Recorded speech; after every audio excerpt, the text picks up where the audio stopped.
So, for those of you that don't know about Deb, she's a respected cybersecurity analyst and author of the Breaking Backbones Hacker Trilogy, which is a fictional series about an evil corporation that takes over the world through tech and hackers rising up against it. She has based many of her characters, of course, on all of the cool real-life people that she's met during her career as a early days cybercrime reporter, which is super interesting because it means she's got all of the history of the space coming through it. I'm sure there's way too many stories to even pick from, so that's awesome. She's won several awards for her articles. She's spoken at West Point, which if you didn't know, Bryson graduated from West Point, and then she stood up an analyst program for the SANS Institute, which she's ran for 15 years. So that's awesome. Deb, thanks so much. And yeah, I mean, you've seen it all. So I'm just gonna let you take it away and run with it. Thanks. For a minute there, I was like, where's my picture? And then I get this notice, please start your video. And I went, oh, okay. Please start your audio. Oh, okay. I've been listening as an attendee for so long, I forgot to push all those buttons. So it's really good to be here, Tim. I've been, like you said, I've covered cybercrime for decades, and contrary to what Bryson was just saying, I did my first article on firewalls in 1996 for BYTE magazine. So we had them back then, but they were very rudimentary in what they could do. To me, they still sort of are. But anyway, I'd love to get started by just running through my agenda real quickly. Then I'm going to share my screen. I want to talk about me and how I got into cybercrime reporting from general assignment newspaper reporting, how I ran an analyst program for SANS for 15 years. And as I tripped throughout my career journey, I saw a lot of early warning signs and a lot of early versions of pen testing coming along, starting with Kevin Mitnick and his pals. I want to cover the evolution of that pen testing as I talk. I want to get into the red team, blue team, purple team concept. And then I want to look forward to where we need to move testing that we aren't considering today. And finally, I want to do a little bit more about my cybercrime thriller series and give you some links to the book. So, starting with where I got started. I was at the San Jose Mercury News as a general assignment reporter. Then I moved up to Santa Rosa and worked at the Press Democrat, New York Times owned newspaper. And when I got there, I'd been there for about a year, and someone sent an internal email around needing help researching about computers for an article. I answered the ad and ended up working with John Littman on a best-selling book about Kevin Mitnick, who was on the run for from the FBI at the time. Now, the interesting thing about that was I thought Littman was extremely paranoid. In the restaurant we met, he was looking over his shoulder and being all nervous, and I couldn't understand why. And 12 hours after I accepted the assignment, the hackers started freaking my phones. I had an unlisted number in Santa Rosa and 3 little kids in the house. They were calling in the middle of the night and snickering on the phone. Husband was getting more and more aggro. I ended up pulling all the phone cords out of the wall. That's when we could do it back then. They weren't cell phones. But I ended up interviewing Mitnick and all of his friends. There was all these social engineering games they were playing with me. They thought that they were getting info out of me. I knew I was getting info out of them. I'm an open book. Yes, I'm married. I have 3 kids. You know, what else do you want to know? I'm a technical neophyte. None of that mattered to me. They thought that they were just being so smart. But the more you got them to trust you, the more they would tell you. So you had to do that reverse sharing of information. I was learning all this as I went along. I was a journalism major. I did cover a police beat. Some of this seemed sort of similar to me, but the tech was hard. I needed the hackers to get me online. I was trying to use a Netscape browser and I couldn't. So I ended up on this new long distance POP to AOL, this new company at the time. But the one thing I got out of it was this whole sense of smoke and mirrors. This internet thing, dial-up modems at the time, was going to be direct in businesses' offices. And all I could think about was sheep to the slaughter. People using the internet for their own use, businesses using the internet. All I knew was Mitnick wasn't extremely technical, but he was really good at social engineering. Some of his friends were extremely technical, and they were showing me the things they could do on the screen live, and it was pretty scary. So I actually considered them harbingers. I also consider them early day pen testers. They were not so much in it for financial gain. They were in it to prove that they can. So I was looking at them doing things like shoulder surfing to simply asking for a password. So Kevin was really famous for taking a television commercial that might be going on and saying, oh, hey, I'm Tom Bodette, I'm your system administrator and I need your password. And the secretary would actually give it to them.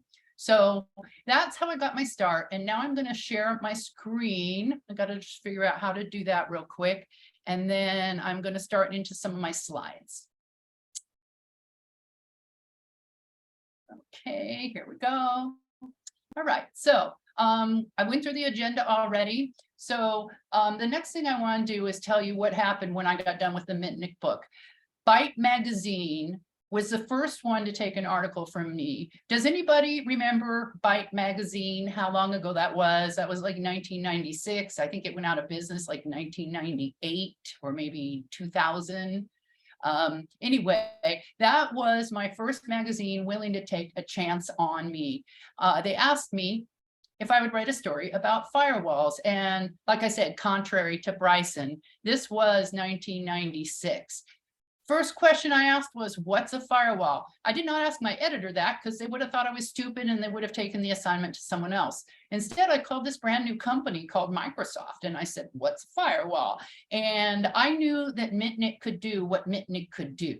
And I knew that his friends were even more technical and they could do worse things than Mitnick could do. So I went in with that premise. If this is supposed to protect your enterprise, it's not going to do the job. If you look at the checklist, this was just a sidebar for the article. You're talking strong filtering techniques, deny all services. Sounds a little bit like zero trust today, if you ask me. Easy configuration, support your basic security policy, flexibility to accommodate new services and needs. Firewall started out with really just a block or allow functions, and they grew and grew and grew to be more granular as they are today.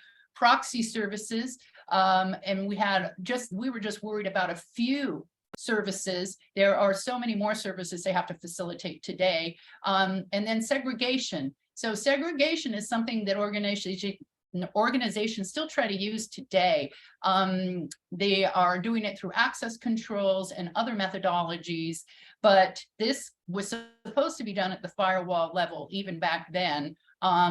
Thorough logging and auditing to report suspicious activity as it comes in and out of the firewall, and a secured version of the OX, and make sure it's easy to use. So these were requirements that I garnered from experts in the industry back then and made the sidebar out of.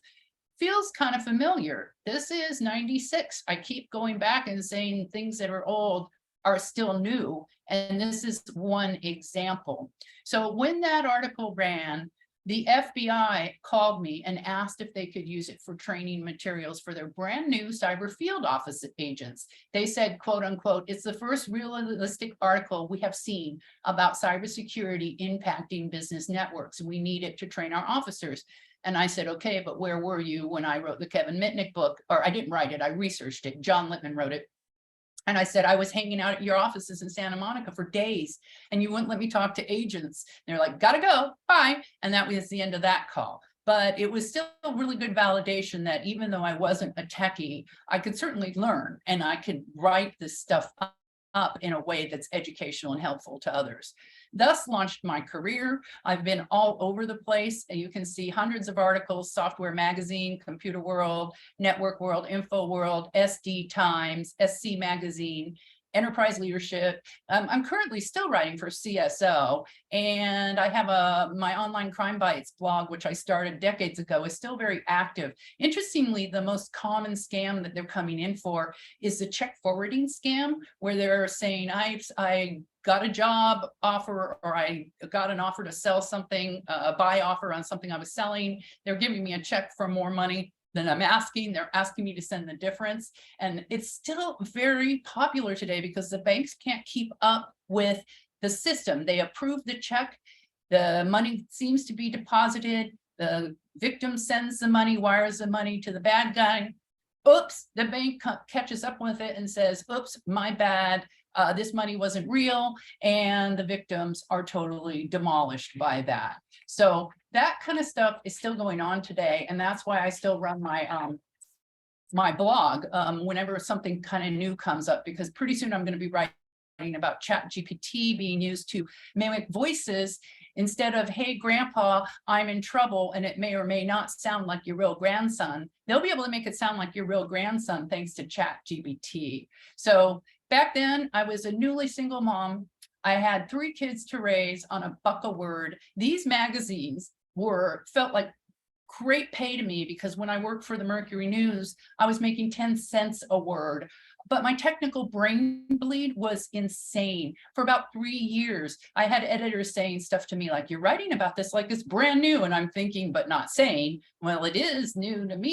You know, I had to learn about databases, rows, tables, columns. I mean, engineering level stuff, and network management. And I remember asking when I was getting a demo at Computer Associates, well, why can't we use this for network security? If you can see a bug or something that's holding up the network, why can't you see a vulnerability or a threat on the network using the same technology? They didn't have an answer for me then, and I doubt they still have an answer for me today. But for Software Magazine too, I was still pretty new in the industry, and they assigned me the story to go around the country and interview experts and hackers. And I wrote a cover story called Hackers, Terrorists, and Spies, and it won my first Neil Award. And the magazine was horrible to me. They fired me, told me I couldn't write, and then I won the Neil Award for them after the fact. Luckily, they paid my trip. I was very happy about that, and I got to receive my Neil Award in person. So that was pretty cool. During that time too, I actually did find my first formal red team testing organization, and that was for the Federal Reserve of New York. These people had their act together. They had several people dedicated to testing, but the focus was on attack and defend, which is what we're focusing on today. But they were focusing on it back then. They just didn't call it red team, purple team, blue team. They called it red teaming. The bank was actually, the president was actually giving awards for inability to hack the bank. So it was being watched all the way up at the top level. If the red teamers could get through, points were deducted. If the red teamers couldn't get through, then the security team was graded on their defense capability. And they were giving out rewards, not just for that, not just for hygiene, but also for cybersecurity policy that went out to all the users of the Fed Reserve. At the time, the policy director told me, quote unquote, we have $3 trillion a day going through this institution. We better have our acts together. So that was back then. I'd say that was 97. And then I ended up having to travel the country to see the agencies that I need to see in order to do my job. We didn't have a lot of email access back then. They weren't going to meet me unless I came in person. And so I have been to all of these agencies for different reasons. Oh, earlier too, I forgot to hold up the book, The Fugitive Game. So this is from the first book I worked on with John Littman. You can see how old it is. That's from 1996. So I thought you might want to see that, because I have more toys to show here in just a second. So I have been to all these places. for example, I traveled on my own dime. I had to meet with these guys in person. They all have files on me. They had files on me before I got there. A lot of these agencies had machine gun toting security at the front door when you first come in. It was pretty intimidating. I'd just show up there in my 30s and just be like, okay, let's do this interview. And so I was at the CIA for the year 2000. I don't know how many of you remember year 2000, but I was there reporting on that. And thank God nothing horrible happened when the clocks shifted over to year 2000. I was at Fort Belvoir, which is down here on the left. And they were actually at the CIC, which it was called at the time, Criminal Investigative Command. And they were showing me how back orifice works. They were in one room far away, and they were turning on the cameras and the microphones in the office I was in farther away. So they were showing us, you know, these things to come. It was just me that at that meeting. And I was able to write about that for my Hack of the Month column in Computer World.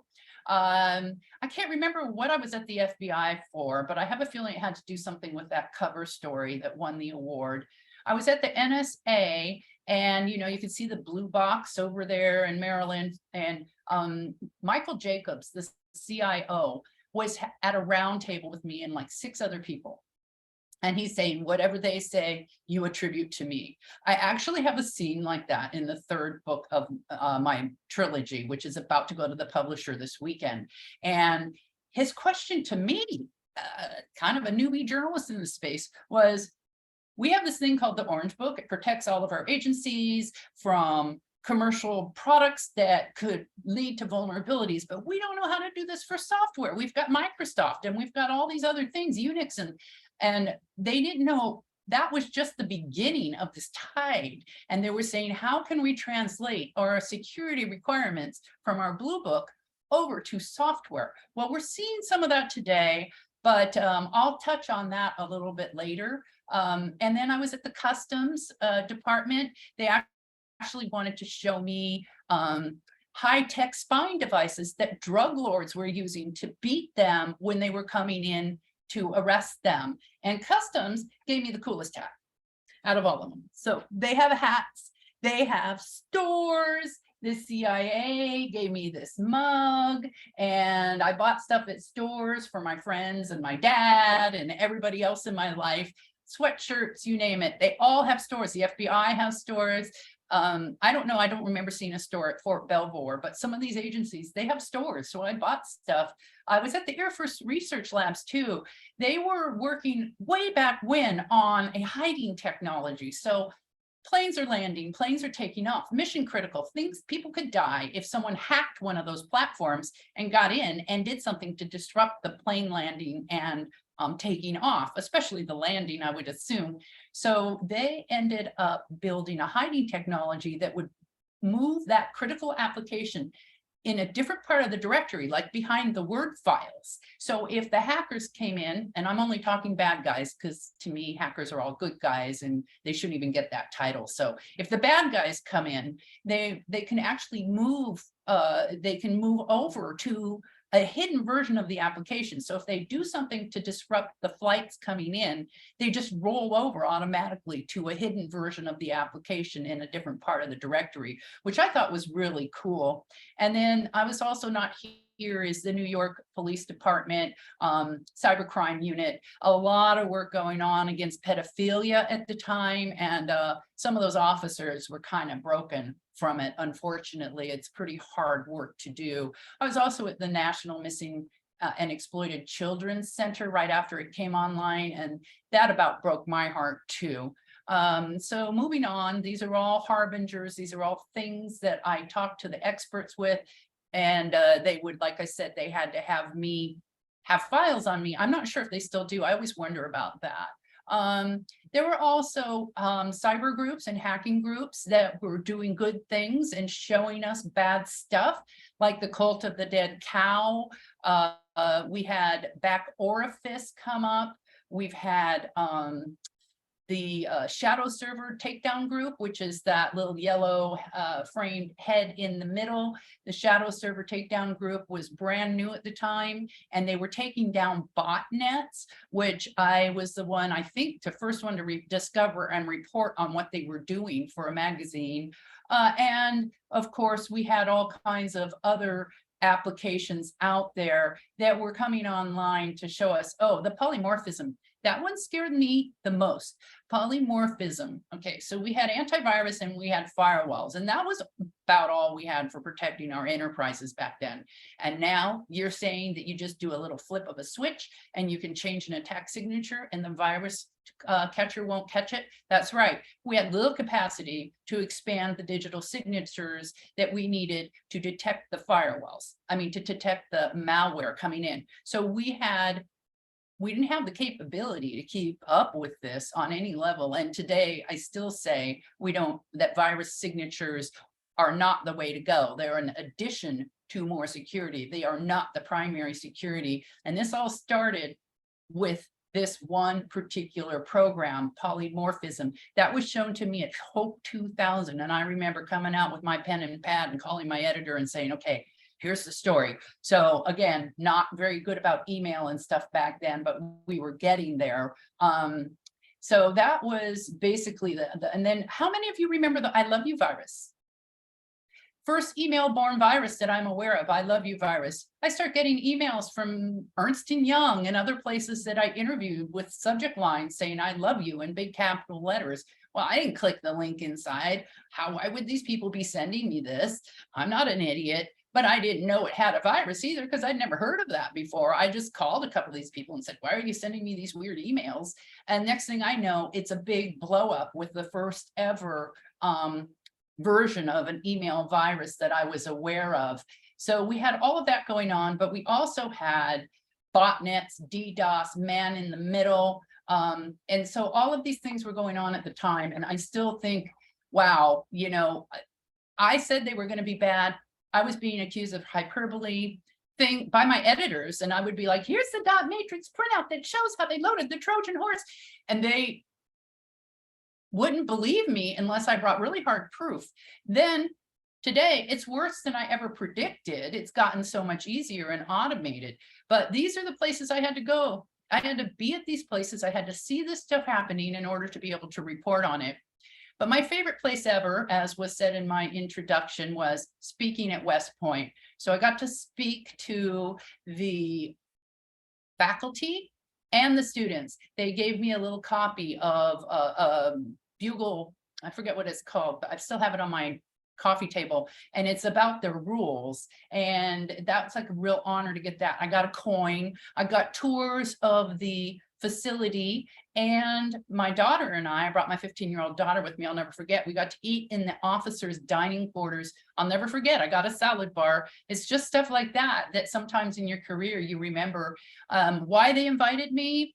They said they caught me at a conference doing interviews with people in the middle of a session or right after a session, and a military guy came up to me in uniform and said, you know, this guy over here, my major general, wants to talk to you and see if you can come speak at West Point. And I'm like, whoa. And I guess they thought I looked smart or something, but it was a really exciting, stimulating conversation because the professors are very challenging, especially around why I even want to be a journalist and things like that.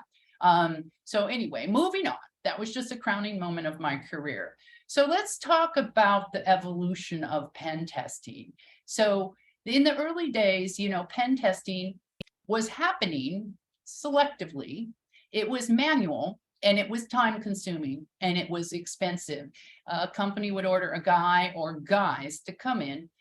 Let me not be gender, let me be gender neutral. A person or persons to come in and test their enterprise, either parts of it or in whole, usually just parts of it, because trying to test the whole enterprise was daunting.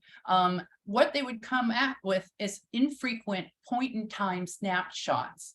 These snapshots are outdated before the reports were even published and turned over to the companies that were hiring these services. Why? Because things move fast in technology. things were moving very slowly in the pen test process. It could take months to conduct a pen test if in the old fashioned mannerisms.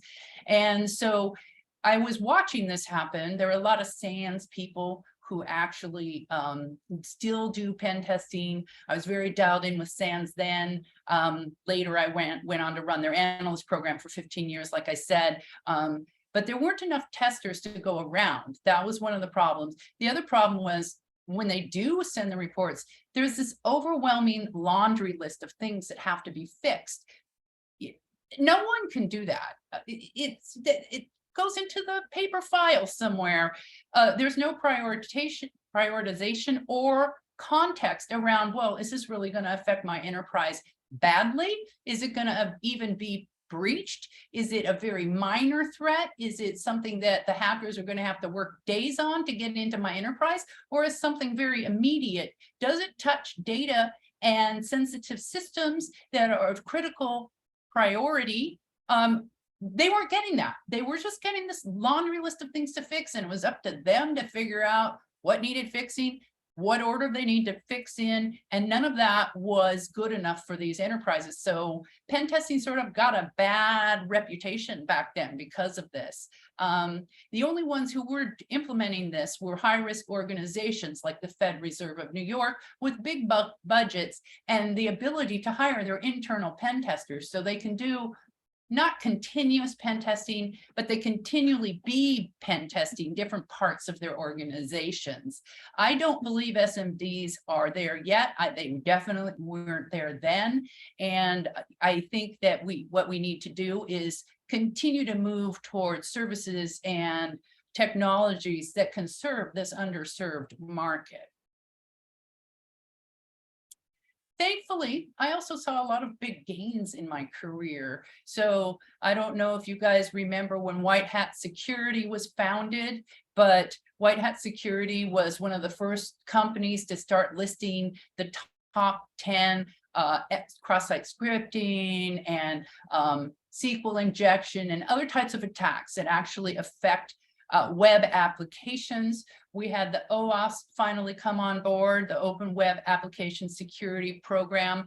They have the top 10 list as well. It's always sort of coordinated and looks very similar to White Hat Security's list.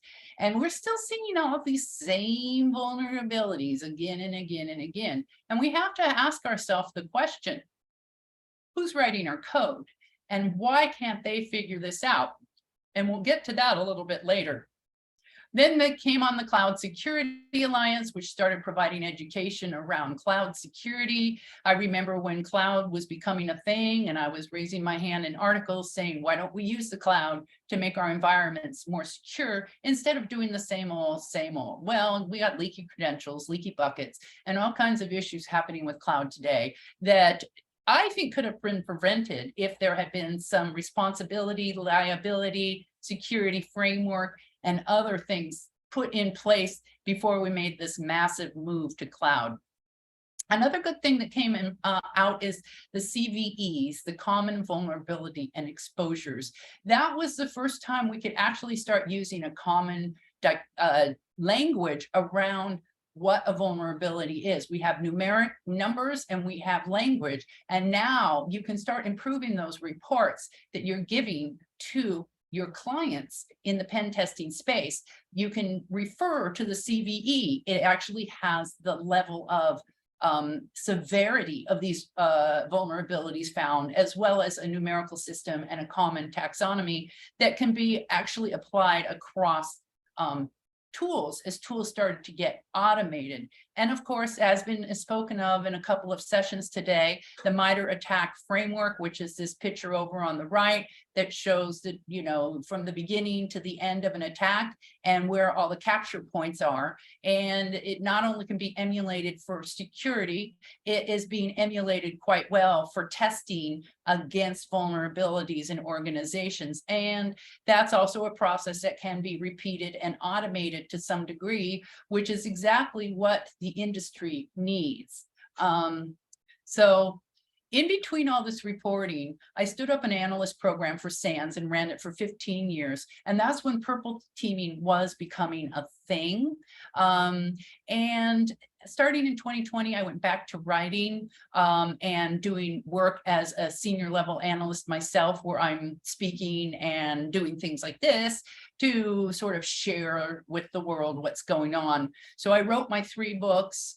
Third book's about to go to the publisher during this since 2020. CSO Online, I run almost an article a month for them, very high level, C-level discussions. Some of the things I've taken on that are very important to me are the Joe Sullivan case, where he has been charged, and I'm not even sure the outcome of that. I'm hoping he doesn't have to go to jail for vulnerabilities that were discovered twice, and the second time they were breached twice by the same vulnerability. And the second time he didn't report it to the Federal Trade Commission, who came back with the FBI and wants to put this guy in jail for this. So again, the vulnerability, the assessment, then addressing the assessment, we're still having issues with that today. Other issues that I'm writing to are around metaverse and deep fakes, and we're going to get into that in a minute. And I keep pushing them to let me write more forward-looking thought leadership, because that's where my forte has always been. And I think that we've got some blind spots coming up. I also am right down in the heart of code now with Shift Left Academy. I'm the editor-in-chief there. I interview experts around topics like software bills of materials, government regulations starting to shift the liability to the software vendors, which to me is exciting. If any of you guys go back as far as I do, you must be able to remember when you can even talk about code.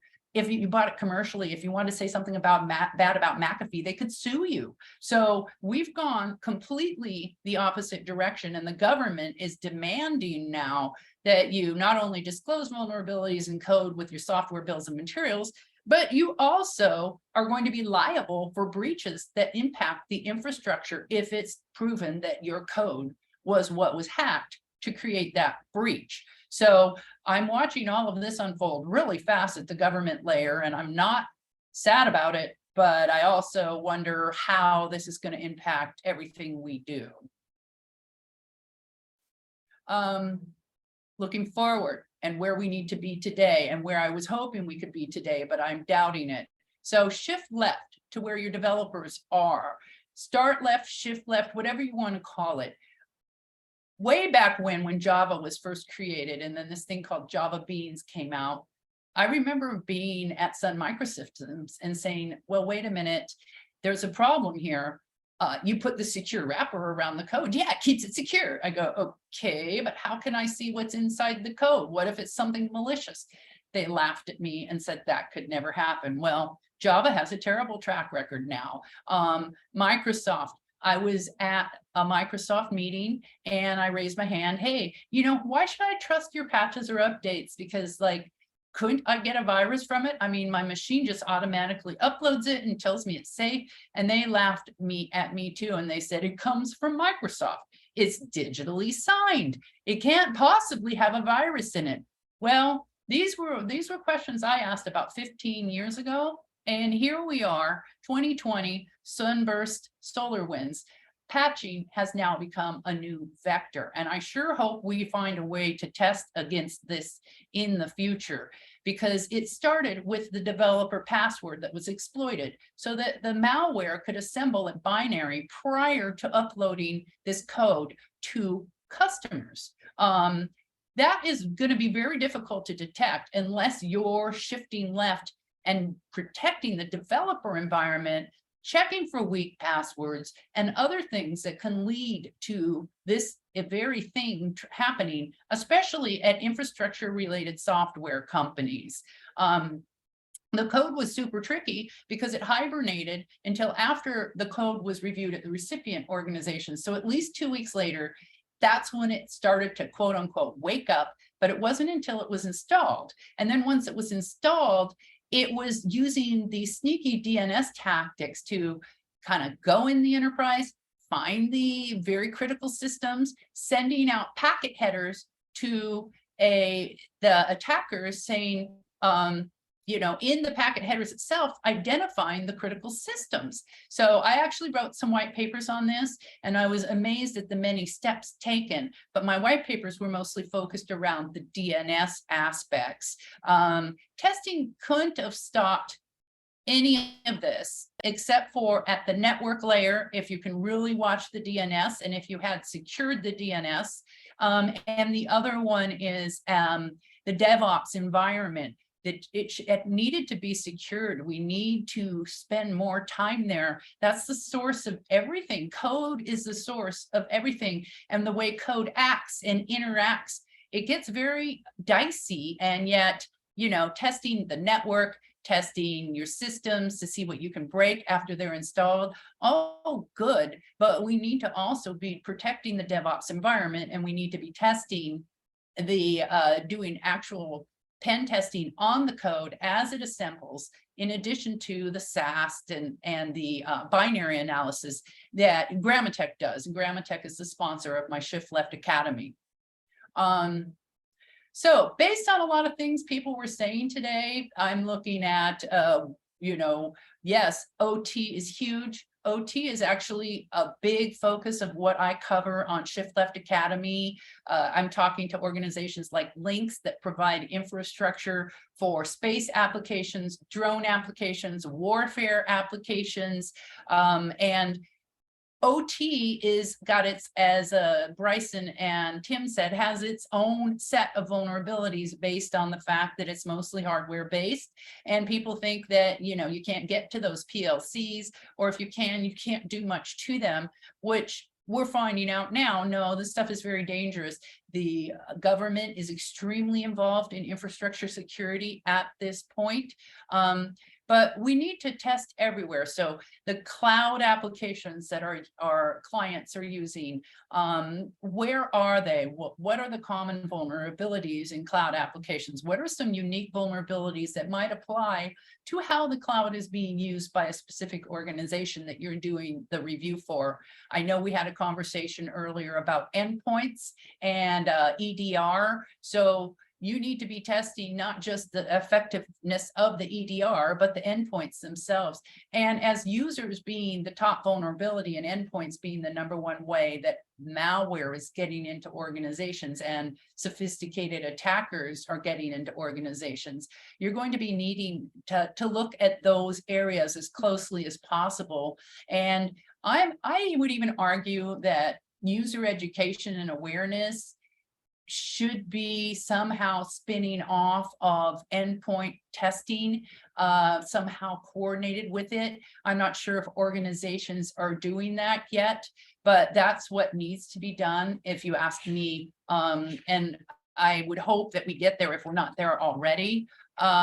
And then, of course, network and network devices. So traffic, direction, encrypted traffic, slow burst, fast burst, large files, what's going across the network, sniffers, and the devices themselves, routers, switches, and everything else that's in the network. And interestingly, in book 3 of my cyber thriller, I'm covering some of this in a way where Globecom is destroyed in book 1. Everybody's gone back to old network switching and routing.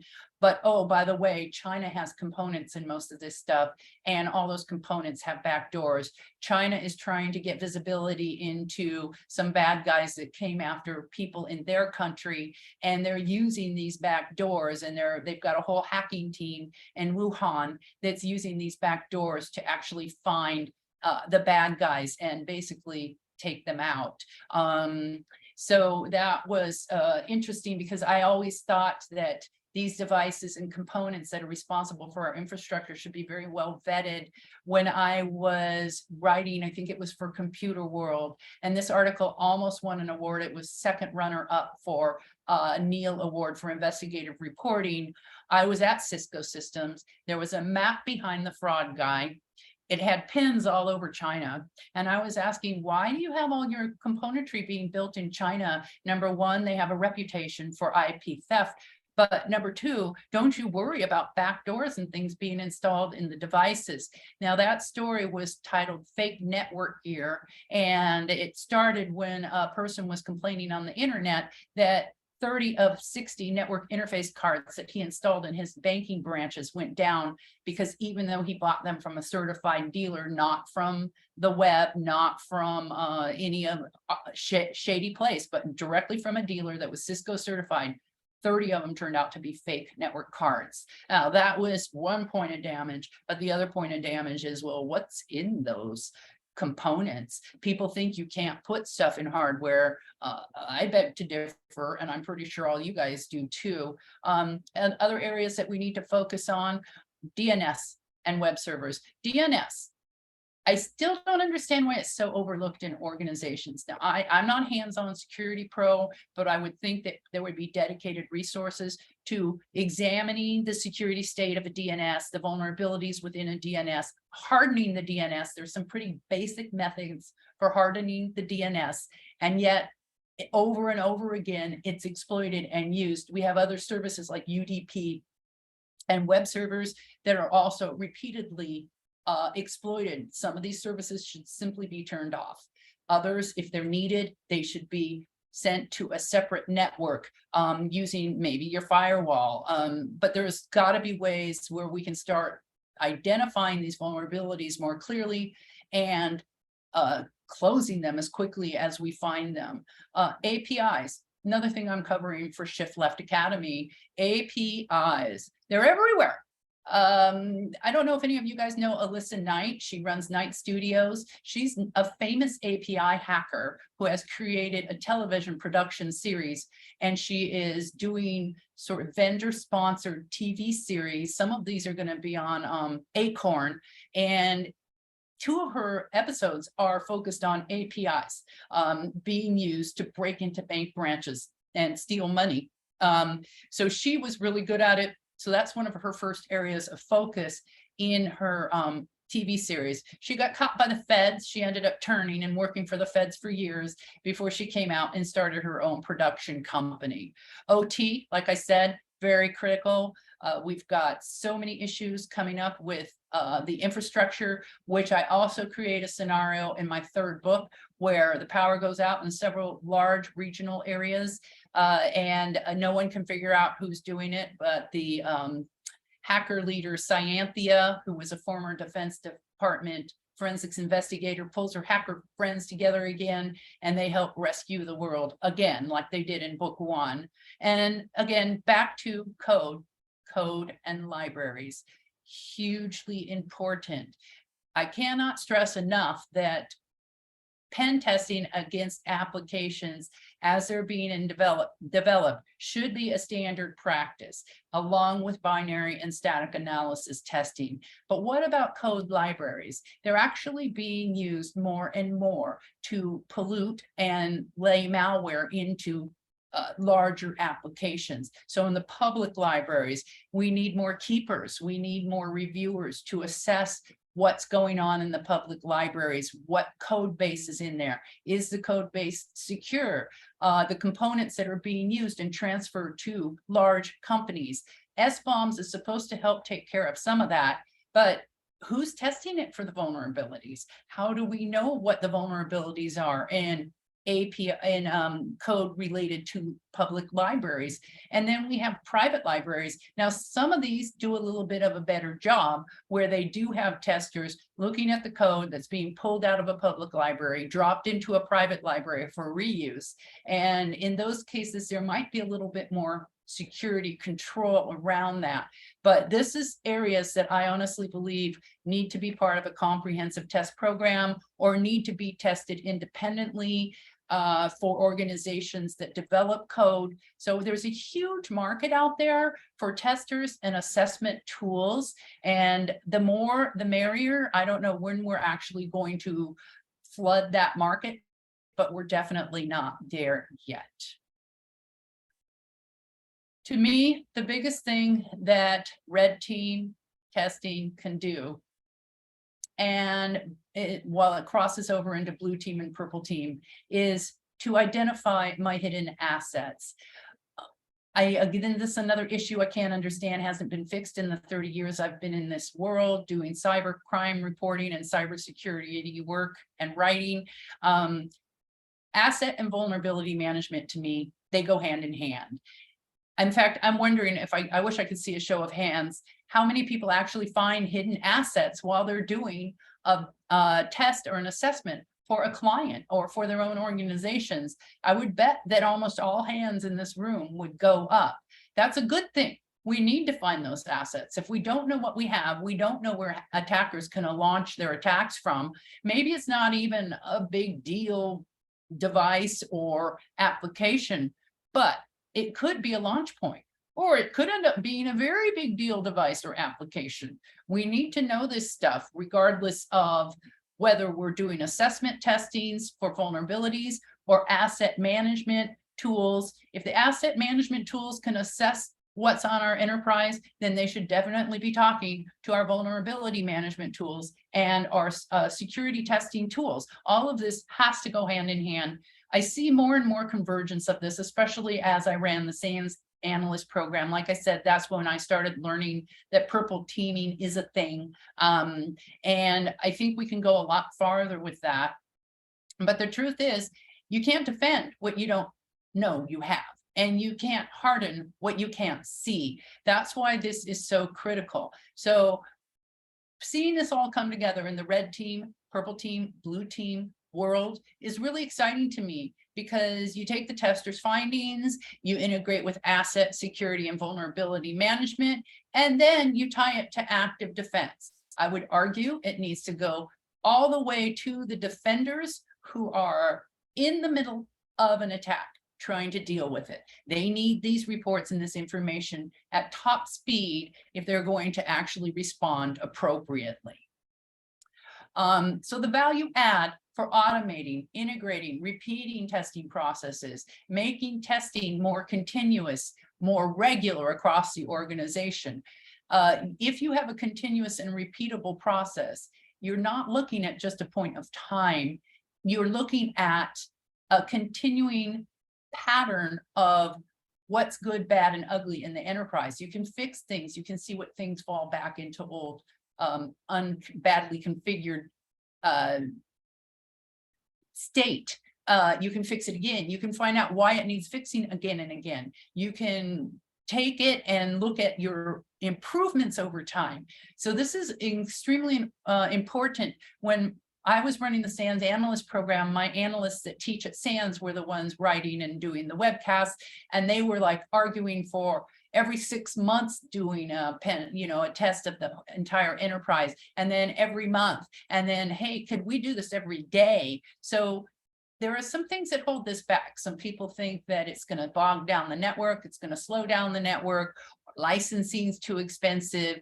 But as we go forward, things get easier and more repeatable, and processes get more repeatable. Everything isn't going to be automated. We all know that. There are things that are going to be unique to each organization. So however we do this, it's also got to be able to take in a unique risk profile and not just kick out a laundry list, but they need to know the probability of exploit. They need to be able to understand what the potential impact would be so that they can prioritize their reports and outcomes. They need to be at board level, C level, their exploitability, and with reports on how exploitable they are, maybe enhance or their security posture and see this report. Now, the SEC is actually ruling that public companies have a cybersecurity expert to cover all of this on their boards, and they need to really be able to see their attack surface posture and language that they can understand. And again, all of this ties back in my mind to asset management. So just a quick forward-looking violet teaming, testing for good. I saw this in Wired, and it's essentially saying using ChatGPT to manipulate the systems to do good instead of manipulating the systems to do bad. I don't know how we'll be able to do this, but I think ChatGPT in the future might help us, but it will also be used against us. And that's where I'm going to the next one.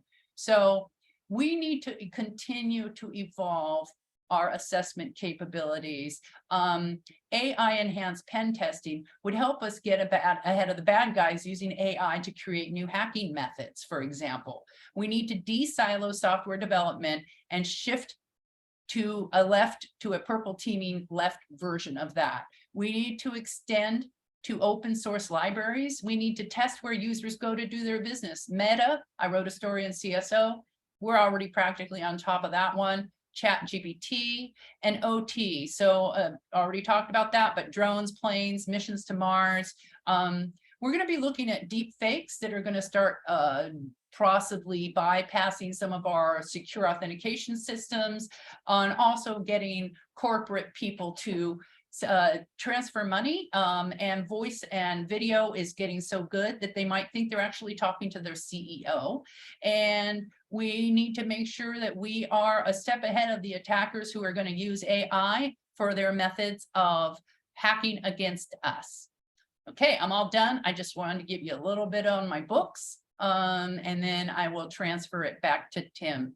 So book 1, they already talked about. GlobeCom Takes Over the World. Book 2 is also published, and it's focused on an AI under development in book 1, hacking in novel ways to out the bad guys behind GlobeCom on social media. Now, this one was built in a Russian work camp, so it has no ethics. But fortunately, the AI is in the hands of the good guy hackers who are using it for good. However, the whole world wants control of this, especially the original Russians and Chinese and the US. So we're going into full-on cyber war with power outages, and it's up to Cy to bring it together with her hacker buddies. All right, that's it, everybody. I hope you guys stayed awake. It's still early here in Maui. I know it's late there, so I appreciate your time and attention.